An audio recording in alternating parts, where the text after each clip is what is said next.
Thank you everyone for joining the session. It's a pleasure for me to be representing Paramount to share our journey of how we started and how we are progressing now. So we'll start off, we'll jump right into the deck. So unleashing the power of content is our core motto for Paramount, right? And what Paramount is, I mean, almost everyone must be knowing because Paramount has CBS, Paramount Plus, Viacom networks, international networks like Network 10.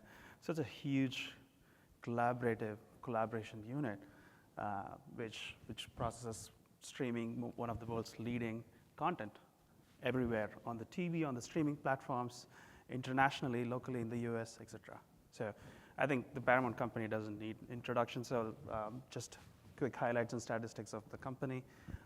We'll jump right into it, and in the interest of time, we'll jump right into the next slide, which gives a little bit of an introduction towards our team.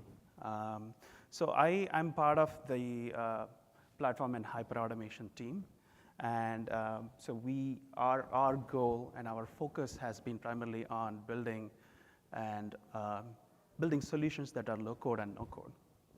And I specifically manage the intelligent automation success platform, Automation 360, which we have been using extensively over the years. So we'll talk about some of our success stories. So we have the executive leadership of Laksh Nathan and Mark Groner, who's leading the entire initiative of this, along with other initiatives. And just wanted to call out the core team member names because I know some of them were not able to join because some of them are offshore and some were not able to travel. So just a quick shout out to my entire team because without them, this is not possible. So the entire team that we have. So let's get on to our program overview.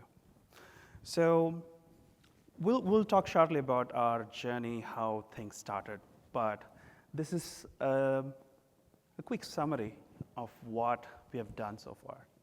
So this is not a representative of all the use cases that we have in Paramount because we have a ton of use cases and ton of automations.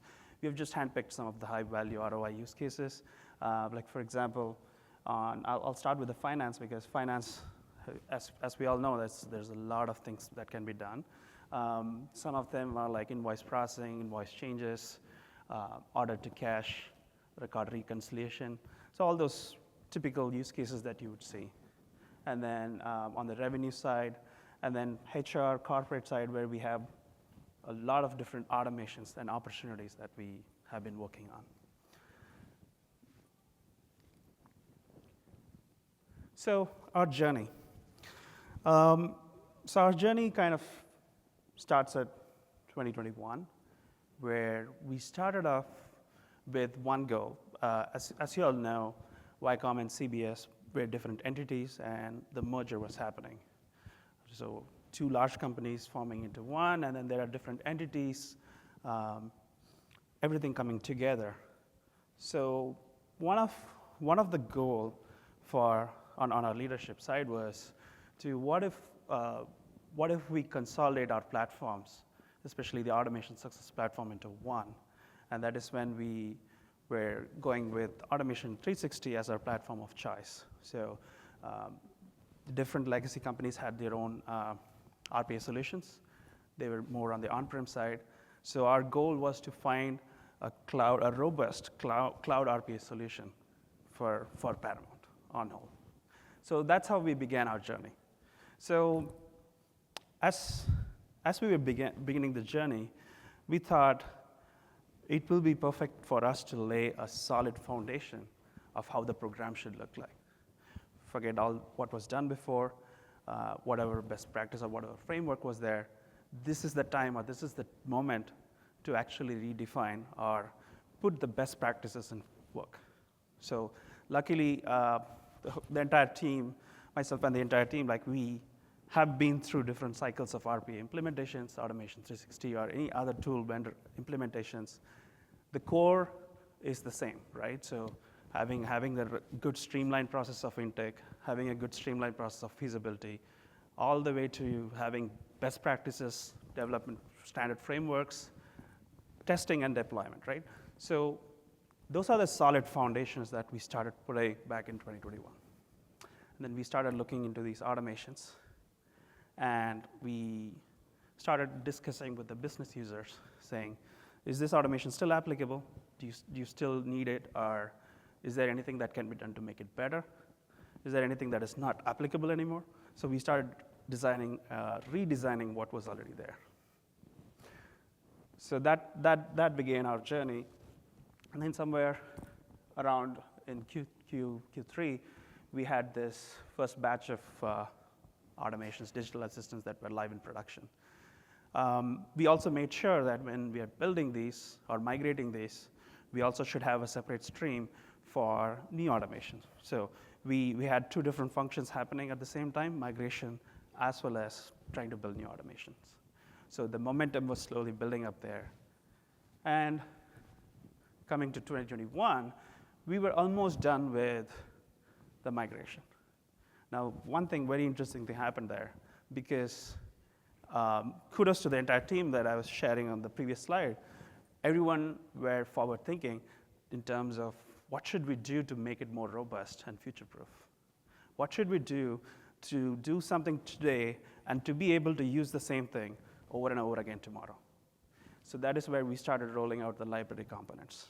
Basically, a bot store, right? When you go to a bot store, there are a lot of tons and tons of bots that are built by different team members. You can download it, you can consume it. The same concept. We built our own internal library repository of all these use cases. Like, for example, in SAP, if we were working on an automation that requires running a payment proposal or payment or any other transaction codes that are present in SAP, or maybe if we are running an automation in SuccessFactors where the bot needs to go and do something on a job requisition portal, right? So different types of things. So now, what we did was we wanted to carve them out and put them into blocks, building blocks. And these building blocks can be used for the future, right? And when we got there, it was pretty interesting because the new use cases that started coming in from different business users were pretty much requiring some of these or some modification of these library components that helped us to accelerate our development. So that's where the start small and the scale fast comes into play, where we were able to take advantage of whatever was done in that year so far. So that happens, and then around Q3 2022, all the bots were migrated. So the remaining 20%, whatever was there, required a lot of discussions and redesigning, and also we built more steps or more processes or sub-processes out of the existing automations. That in turn provided us a better ROI. So when that happened, we found that as a very solid opportunity to expand beyond what we are already having. So our first focus area was finance and HR, and we did a lot of use cases on finance and HR, and now it was time for us to expand beyond that. And then that's when we started looking out for opportunities and then finding different areas that we can start building these. So we had those sample demo POCs built up, list of all the repositories shown, like basically a sales presentation for all the different business user groups. And luckily, we had a full support of our leadership who also helped us to navigate through different groups, because there are different entities that we need to go through, and it's not possible for someone to just go and knock a door on a specific user group and then have them give us, hey, give me some automations, I'm going to build something, right? So it's more on the top-down approach where the drive is coming from the leadership perspective, and that helped us to build the momentum. And then what we did was, now that we have these automations, existing ones, and the new ones that we are building, with more core centralized COA framework, we were finding opportunities on how do we accelerate more use cases or more automations. Because our team was pretty much, the core team, as you see, is pretty much small. And we were handling large operations. How do we expand, or how do we accelerate and have more bots and more automations live in production? So that is when we already had some foundations for citizen developer framework but we launched the citizen developer framework around that time and started evangelizing in terms of, hey, you can also build the bots on your own, empowering them to be able to build these bots. Now, there is a separate slide that we'll go through regarding citizen developer program. But then, today, where we are at. So with all the Gen AI use cases and everything that's happening around, we were able to strategically have the automation success platform as an orchestrator to orchestrate the entire end-to-end solution. We're not just talking about the AI service, because we are no experts in data science or how these AI models work, but we do know that we can use that to solve the business problem, right? So that was our core motive. Are we really solving a business problem? So that actually started our drive, where our team focused on building hyper-automation use cases, utilizing the Automation 360 as an orchestrator. So we'll talk about that as well, and we have a sample slide that talks about one of the solutions that we built. And right now, we do have a healthy backlog of use cases that we are foreseeing for the work all the way to go until the next year and even beyond. The one thing that might, one of the frequently asked questions is about the ROI, about the time savings. We do track all of that.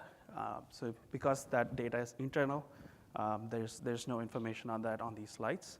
But I can tell you that it's pretty up there. We have a very good ROI, time savings, cost avoidance, and all the metrics that any automation program should be doing in order to find value, right? In order to derive the value. Fast forward, what we're going to look at is we are planning to have a fully operationalized hyperautomation and orchestration using automation success platform, and to build the citizen developer framework around the AI components as well.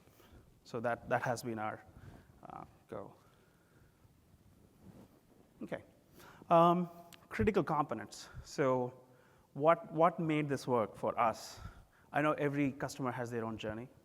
Everyone has different perspectives on how things can be started off and how do we get there. This was our approach, how it worked, and it might be different from what you're having or what anyone else is having, but it's just a quick view on what we were able to achieve. So the program foundation is the most important part, where the first thing starts with the leadership support and the buy-in, right?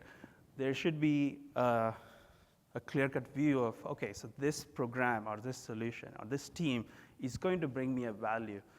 If I go and show this number that this team saved X amount of dollars to a CFO, and then that would be a success story, right? So that, I think we got really lucky, because when we started this program, there was already an awareness and full support of what the automation program can be and can become. So that's one of our pillars for our growth. Value justification. So one of the important things that we did, and based on our previous learning experiences, not to automate anything just for the sake of automating it, right? There may be some use cases that might make sense, and there may be some which doesn't provide any ROI, but it is just maybe a one-off use case, or it might not be applicable for a long time. So we try to make sure that we selectively choose the ones that makes the most impact. And then we're going to talk about the other things too, is collaboration with the other service teams. One of the key things that we did was, whenever there's an automation request, we would collaborate with the other service teams that may be supporting the ServiceNow or SuccessFactors or different end-user technology application. Now, we all get into that collaboration mode where we say, does it make sense to use this, or can you guys do this?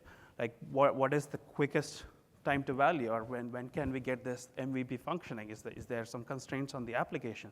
So we have those discussions right in the beginning, and that kind of helps us, because when we try to automate against some applications, the application process or the tech owners already are aware that these automations are going to be in place, right? So that strong collaboration unit was one of our other foundation.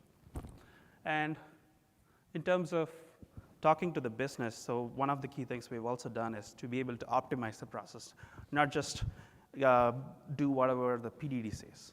The process definition can say what a user is doing or what multiple users are doing, but it doesn't have to be necessarily the bot doing the same thing the same way. So what are the chances, what are the options and opportunities that we can make it better, right? If a human user is doing 20 steps to do something, and if you're going to have the bot do the same thing over and over again, are we able to find ways where we can optimize how the bot can done? Basically redefining and rediscovering how things can be done. And in terms of outreach and education and outreach programs, so when we have these in framework in place, we were able to use this as a success story and say, hey, we did this for this group. We went to the record to report team and we worked with them on optimizing their processes, and we were able to turn this around in no time, and then we were able to go live and we are generating X amount of dollars, and that the program, the success story itself speaks to the program. So that has been our another core functionality. In terms of the other critical components, the application supports the SOX requirements, so that's one of our key things, and we have been able to always make sure that everything is audited and the entire system is in place that reviews and helps with the compliance. And then the enterprise support, where the team is dedicatedly present for providing RPA support operations, like whatever happens to the processes if it fails, how do we help or how do we assist them? So everything which the standard RPA program should have, right? Future proofing. So future proofing, what we also started doing was, an organization as large as Paramount, there are several applications, legacy and the new applications that are coming in. We preemptively started talking to those app owners, started identifying that, okay, is there a way we can build some connectors so that we can keep it ready, so that if someone asks that, oh, I need to automate something to integrate application A with application B, we already have that connector.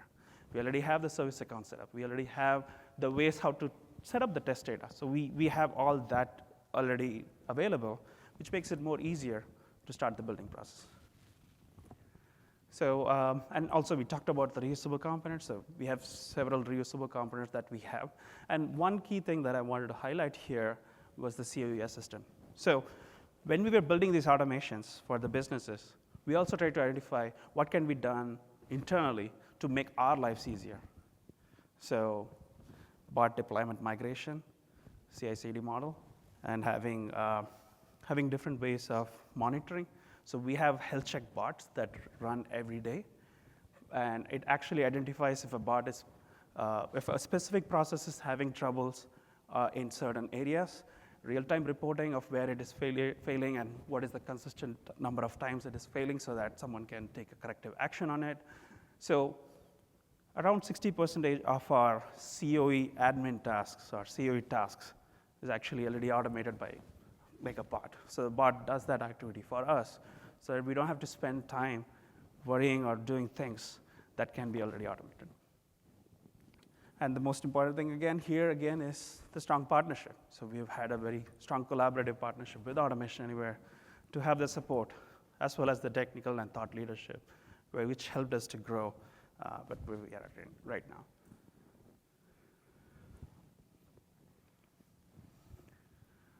The Citizen Developer Program. So how are we engaged? So there are a couple of things that talks here, and some of the key points here is that all these ways of engaging is how we are trying to keep them going. Because it's easy for someone to enroll for a Citizen Developer Program, and then maybe as time goes, things fade away, right? Now, how do we keep them engaged, or how do we have them keep getting excited or continue being excited to be able to build and to be able to bring value to it, right? Now, there are some statistics that we collected on why did they sign up. So it was an interesting data that I wanted to show, because as you can see, a lot of them already had some use case in mind. They already thought that, oh, I need to automate this. I have something that I'm doing. It's taking so much time. Can I automate it? So that has been the core motive of building an automation. Some of them want to learn or get a new skill set because of all the AI happening, right? So they want to consume the AI through an end-to-end solution by building bots. So that was an interesting strategy that we had. And an implementation lifecycle, I think this is no different from most of the organizations for a specific, like a RDLC, robotic process automation lifecycle, or any application development lifecycle. Having the intake correctly, having the backlog. So those are the key factors, right? Whenever we talk to a specific business user group, give us your wish list, right? Give us everything that you wish that can be automated. But we don't stop there. We also work with them to identify what are the key pain areas or pain points, or what are these processes and how much time or the ROI that can be achieved, or is there any cost avoidance? So we have those conversations, and we do the prioritization, add it to the backlog, and have the joint review. And everything else goes as is, like the process definition that outlines what the current steps are, and we immediately jump into a proof of concept, because we don't want to start building a bot and then go to the testing cycle and then understand or learn that there is a certain limitation that is not going to allow this entire project to be going live. So we have avoided a lot of pitfalls by building that POC. So we spend a lot of time to make sure that we have the POCs built and thoroughly reviewed before we can actually go to the solution building.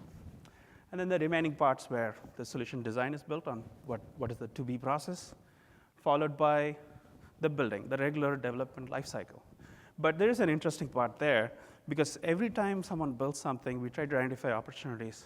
Can this be made into a reusable component? Can we make this into a reusable component? And one of the most important, it's a very interesting story. I think in the interest of time, like not able to show a demo, but happy to show it later. We can connect later as well. We have an implementation where when a developer or a citizen developer needs to build a bot, they don't have to build everything from scratch. They can request for a template. In the template, they can say that, oh, I'm going to automate this, and I need these apps. And we have a system that will generate a template, create the folders, import that particular task file, and put it into the repository and say, hey, you know what, your basic template is ready. And you know what that basic template does? It loads the configuration, it loads all the necessary parameters, it does the desktop cleanup applications, and everything that is associated to be needed, like for example, audit logging, bot metrics, everything is taken care in the template. So they don't have to think about it. Everything is already there. So that kind of improves the development time. And then that's where the reusable component comes into play, where more and more reusable components are coming in. And when the response is received, like this, it also says, okay, if you're going to build something on SAP, here are the list of library components that you can use with the descriptions and everything. So, okay. And then in terms of a use case example, so we talked about the hyper-automation journey that we start. So one of the use case example that we wanted to show is basically a business problem involving analyzing a contract, documentation, and then get to know the answers from it. So I'll just give a picture of pre-generative AI and post-generative AI, right? So pre-generative AI, OCR, do some text search using regular expressions, or maybe find some common keywords, or maybe write a complex Python code to just identify where are these key terminologies, right? Now things have changed. So having a Gen AI to be able to ask questions on the metadata or the data that is extracted from the contract document. So, so this slide actually outlines exactly what we did. So what we focused on was building the end-to-end solution. So that was our core motive. The AI service is just in the mix. It's there. We're going to consume it. But we can use something else today, and maybe tomorrow we can go with something else. Because one model-fits-all solution never exists, right? So there are some that may be specialized in contract document analysis versus a different use case. So we built the core framework where ingestion, pre-data processing, and then post, where do we post this data, and then finish, and then provide the reports, right? So those were built first, and then we had the opportunity and options to use different AI models to be able to experiment and see what works best, right? So that gave us the flexibility here to be able to do this entire solution. And we have several other solutions as well that we built around hyperautomation using AI services. And then this is just a quick perspective, like our perspective on how automation success platform can be used for AI, especially AI. Whenever some business user comes back and says, I want to use AI, but makes sense, but can we talk about the entire process, right? We can talk to different applications and make sure we are able to automate the entire end-to-end solution. So that has been our approach, and I think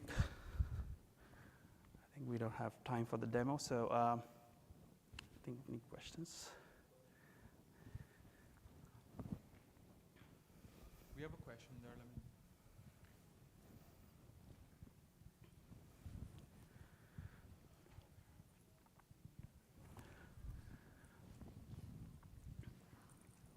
So when we were seeing the intake process, like what happens is when we get use cases and we are supposed to convince the leadership, it is very easy if you show the ROI or the cost saving and the value is high, it is very easy to convince them. But some use cases are very voluminous, but not like a lot of cost saving. So they are always going to backlogs. They're there, but lying in the backlogs. And we are always prioritizing which are giving great value. But even these are very important sometimes. It's just that not giving. So how do you convince leadership on that? And how do you take these cases then? That's a great question. So having a compact team like us, we often face situations where the team is working on high priority backlog items, and there are some that are sitting there.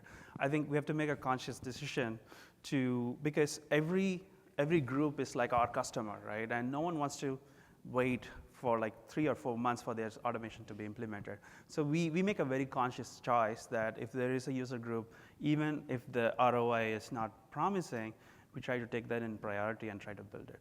So that has been our case. And then we have some cases where one resource is engaged in multiple projects at the same time.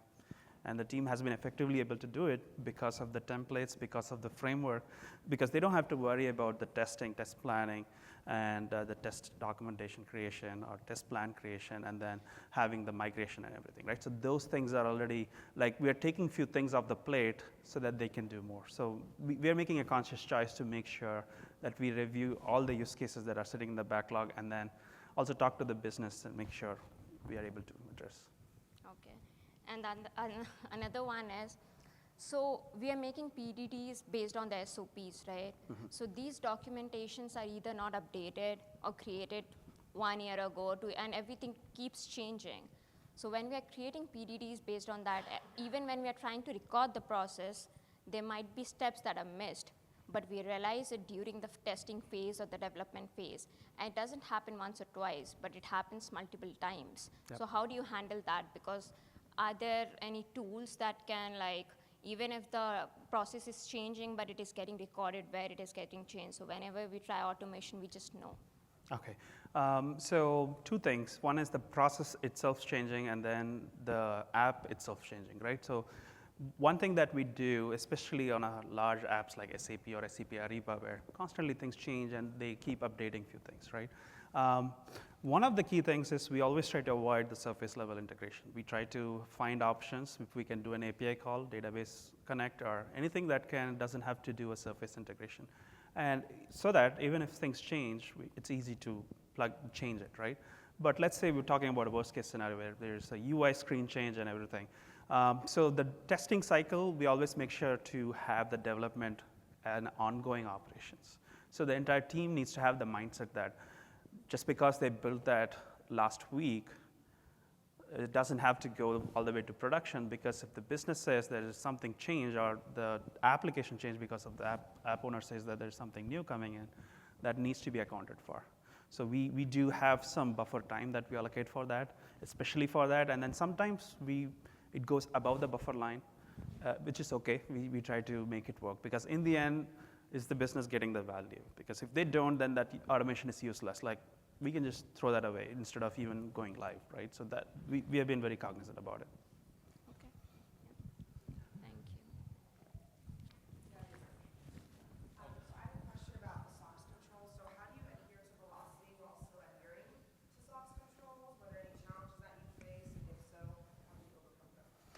So the SOX compliance is like within the organization, there are other apps that are SOX compliant, and how we became required to be SOX compliant is because we are interacting with that application. So when we had that conversation in the beginning, we already started getting to know like what are the compliance that we need to follow if we end up accessing this application. Like for example, the HR automations, benefits, there is certain sensitivity to the data. Not everyone can get access to it, and there is some special approval required for even an administrator to be able to get access to the virtual machine. So that we started doing that conversation even in like the PDD step, where we start asking these questions. What does it mean if this goes live? What can we do to make it SOX compliant? So that is where we start our process, and then luckily it has become easy for us to be able to incorporate that. And then how do you ensure your citizen developers also follow that, right? Because that's like one Yeah. issue with programs is Mhm. they may not follow the process that you business system because of the velocity of working or get things done. So like how do you ensure that they follow that as well? Yeah, awesome. So we have customized roles that set guardrails to every single component that is available in Automation Review. That's the best thing about the roles, that we can customize it as needed. So we give a very good control over there. We have a very good control over there. And also, whenever someone is building an automation, we always try to keep in touch with them and get to know what are the applications that you guys are working on, and then try to give them that education that, okay, you're working on a sensitive app, and just like you, the bot account also is going to require certain SOX approvals and a compliance process. You may treat this bot account as yourself. What would you do to get the necessary approvals and accesses in place in order to do this work? So we try to give that. I think that thinking starts from the beginning itself. We try to have that conversation right in the beginning, because it's easy to build and deploy, but as you said, like there's a lot of other controls and compliances in place that needs to be adhered always. You built in controls throughout the program. Yes. Yes. Yep. So you earlier mentioned during the journey of Paramount, the bots were deployed in the areas of finance and HR. Yes. After deploying the bots for the business user groups, do you sort of measure bot effectiveness in terms of the outcomes that were deployed? Like if you take finance, for example, right? You have cycle time for order to cash. You have close cycle for record to report. You have invoice processing efficiency and so forth. Yep. So what were some of the outcomes that were achieved after deploying the bots in these areas? Yep. So especially with the finances you mentioned, there is always a SLA for getting things done at a certain time. So in the design, we wanted to make sure we capture those metrics, that if an invoice if there is an invoice that is coming in, by what time does it need to be processed? When I mentioned about the task template, what we did was we already incorporated the metrics part of it, where all these metrics are being logged on. How long does it take to process a certain transaction or a record? And we do a monthly audit and internal like reviews of not even the business. We actually reviewed ourselves and see, okay, out of 100 transactions, 20 transactions are failing for some reason on this point, or it's taking longer. And then we go to the business and start talking about it, like, okay, this is happening. Can we do something to improve our throughput?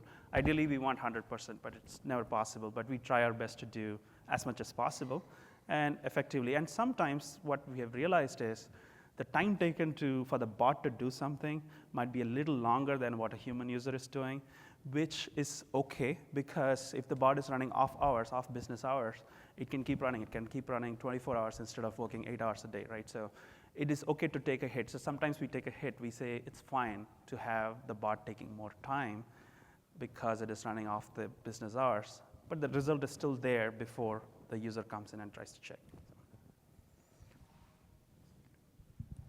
Shri, this is a request if you can go to the previous slide. Yeah.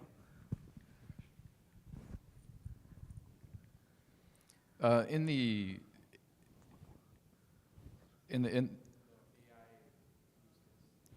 AI use case example? Yeah. in the proof of concept right here. Oh, sorry. In the proof of concept you're doing before the solution design, what kind of resources are you devoting to that? Like, how much time are you spending there? Are your developers the ones performing that, or do you have somebody else on your team who's doing that? I'm just curious about that process. For high priority use cases, we have the internal resources so we have contracts, vendors also working with us for this entire initiative. So we have internal resources that try to build the POC as soon as possible. Sometimes we even work with the business user and try to install the bot agent on their machine and show them, hey, can we record these steps so that we can test this out? And then we use their device to just test it out.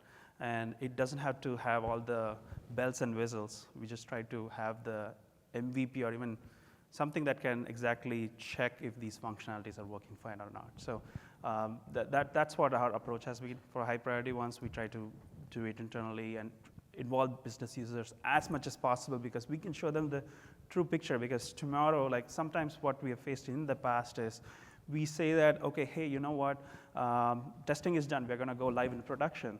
And the object definitions are completely different from what was recorded in dev and test. I'm sure most of you have already interacted with such situations, right? So we show them that, see, hey, look at this. I mean, when we recorded it on your machine in this environment, or in this environment, dev environment, it was fine, but production is different. So I think having them along with us for this POC helps. And we also try to be cognizant about the time. Like we don't want to take too much time out of them when we build those POCs. Any other questions? I have a few of my own though. Yeah. When you are choosing and going after the Gen AI theme, when you're choosing an LLM, how do you go about saying, is this good for, oh, here we see AWS and OpenAI, so how do you choose between one or the other? Got it. Testing with the business users, with the sample data.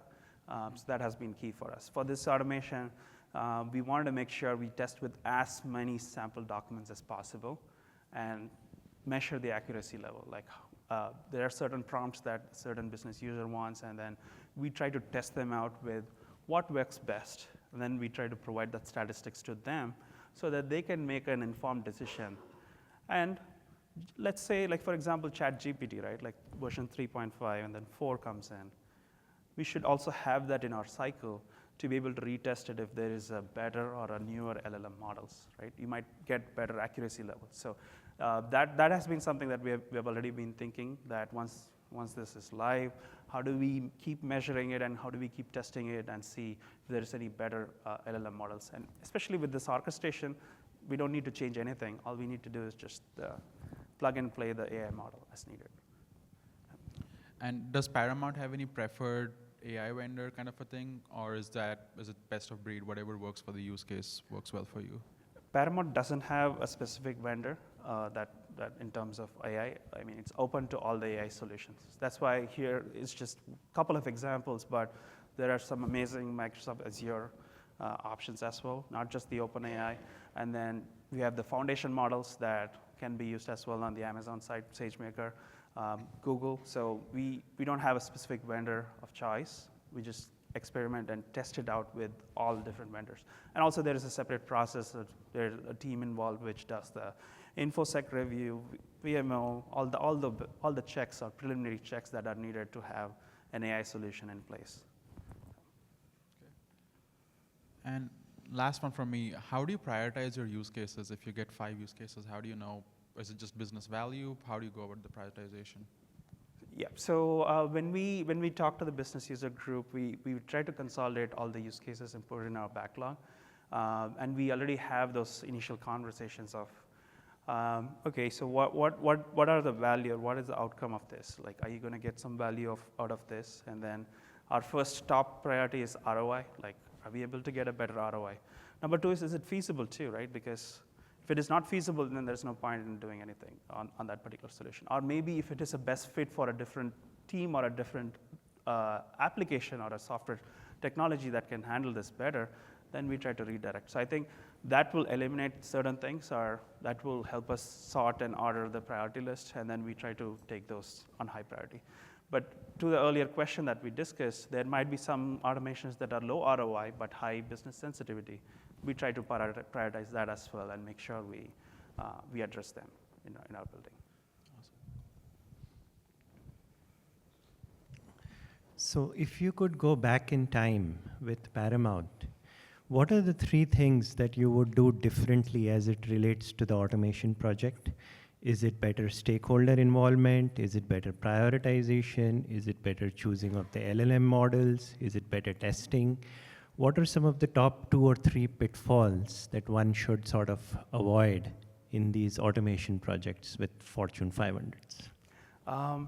So if I were to go back in time, I wish we could have extended our program even massively. Like we started small and scaled fast. We were very conservative on doing, like having the framework built first before anyone can start consuming the platform. And then I think if we had it done sooner, our ROI might have doubled or tripled by now. So that's something that I wish was different. But in terms of a general program perspective, I think certain pitfalls is a key stakeholder engagement. We need to make sure that it's not just during the automation design discussions or the analysis feasibility, but also after. Because once we go live in production, often we sometimes forget that if this goes live and it fails, and it's easy to say that, okay, maybe something changed or the process changed or the file, the app changed. And then it's easy to say that, okay, it's not working anymore. But I think the engagement with that particular key stakeholder is important because are they satisfied? Are they happy with what is happening? Or what can we do to make it better? I think that is one of the pitfalls that I would definitely recommend. I think most of RPA programs do that already, but making sure the customer is engaged even after the implementation. Because the sustainability of an RPA program or any automation program will depend on how long this automation runs, right?